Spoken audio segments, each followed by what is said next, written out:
bet if I was to ask you to name me a story where at least one person's goal or wish was immortality, you would have no problem naming a few for me.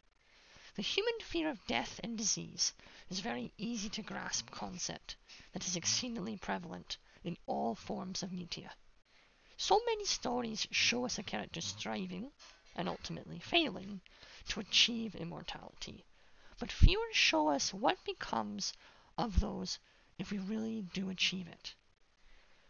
This episode is one of those stories, but it doesn't begin with a wealthy businessman, a powerful conqueror, or a baron.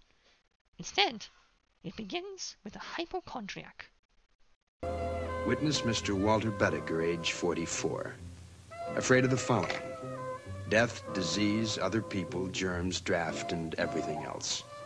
He has one interest in life, and that's Walter Bedecker. One preoccupation, the life and well-being of Walter Bedecker. One abiding concern about society, that if Walter Bedecker should die, how will it survive without him? Escape Clause was directed by Mitchell Leeson, and written by Rod Serling. Our protagonist is a self-absorbed, cranky old man named Walter Bedecker, played by David Wayne. As our opening narration has informed us, Bedecker is convinced that everything on the planet is out to get him, and he is obsessed with making sure nothing does. Essentially, he is on the lookout for a way to cheat death. The episode opens with a house call from his doctor. His doctor finishes his checkup and concludes that all of the terrible ailments Bedecker claims to have are in his mind. The audience also gets the sense that the only real thing Bedecker is suffering from is jerkitis. I hope it's not contagious. In short, Mr. Bedecker, you're a very healthy man. You see, that's a doctor. 4 years pre-med, 4 years medical school, 2 years internship, 2 years residency. And what is he? I ask you, what is he? A quack! Doctor, how is he? Oh, don't ask him. The man's an idiot. Now, Walter, don't excite yourself, please. Well, then stop whispering. Now, there's half my trouble right there. This woman goes around whispering, making me think I'm sick, even when I'm not. And I am. Here I am on the threshold of death, and who is ushering me out? A quack and a whispering woman who doesn't know her mind. I'll call tomorrow, Mr. Bedecker. Oh, don't bother to do that. Just come right over with the death certificate. You can sign it right here. Oh, Walter. Oh, stop those crocodile tears. Oh, she'd love to see me gone. I can't tell. After the wife leaves the room, Bedecker continues to gripe and moan until suddenly he is aware of another man in the room with him. This man wants to offer him a bargain, a deal that Bedecker would be most interested in, and this stranger wants only a small thing in return. It doesn't take a genius to figure out who the stranger is supposed to be. You want an extended lifespan. Few hundred years to play around with. Some people would call that immortality. But why make it sound so imposing? Let's call it, just the two of us, let's call it some additional free time. After all, what are a few hundred years or a few thousand? A few thousand? 5,000, 10,000, what is it in the scheme of things? The world will go on ad infinitum. So what are a few thousand years more or less? Give or take, add or subtract.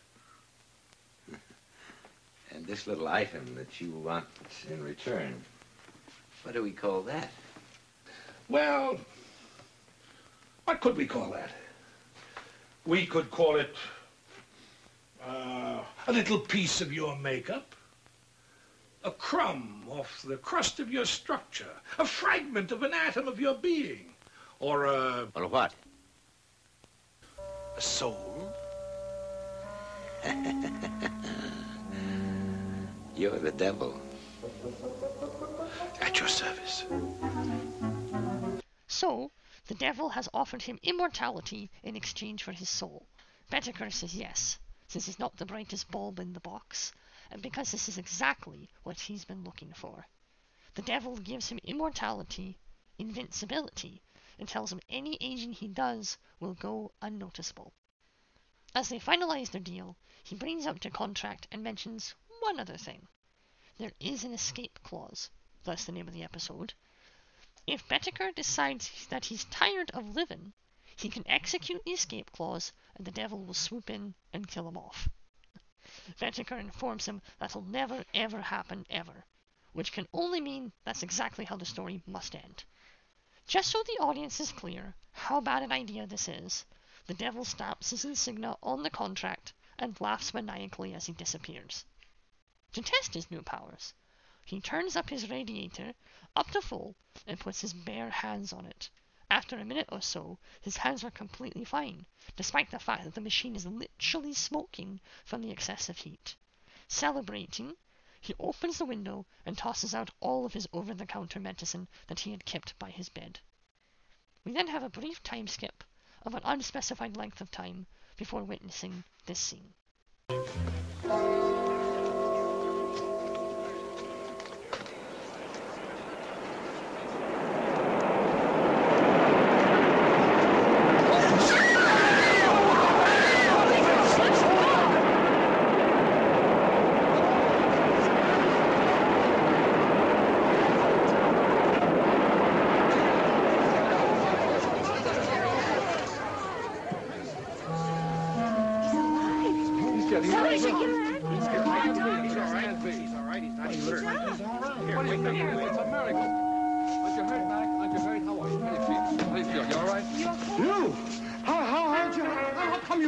Take your hands off me and go get your claims adjusted. She should be pulverized. There should be nothing left there.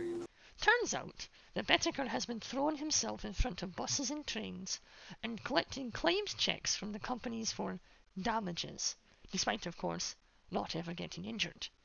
After the insurance people clear out of his apartment, he laments to his wife that after 14 separate accidents, he hasn't felt a single bit of thrill or rush from any of the events. With the threat of death driven away, the living has become boring and bland. It's a pretty predictable unfolding of events from here, so I'll move through it quickly. After drinking poison and ranting some more about immortality being dull, he decides to jump from the roof of his building. Maybe that will be exciting. His wife, coming to try to stop him, ends up falling over the side to her death. Bettaker, rather excitedly, calls the police and confesses to murdering her so he can get the electric chair, which he is hoping will give some excitement at long last. Because the universe loves irony, the state decides to have mercy upon him and reduce his sentence from death to life in prison. A life that, thanks to his deal with the devil, will never end. Bettaker decides to cash in on that escape clause after all. About that escape clause, you care to utilize it now? That's a wise man. Odd thing, you look like a man having a heart attack. Just like a man having a heart attack.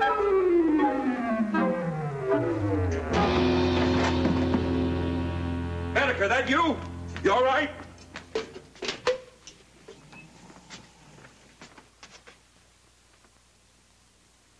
Hey, Bill, call the doc. Bettaker just dropped dead. Poor devil. There's a saying, every man is put on earth condemned to die.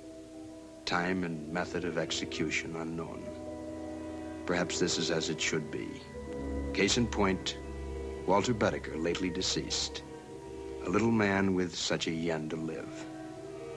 Beaten by the devil, by his own boredom, and by the scheme of things in this, the Twilight Zone.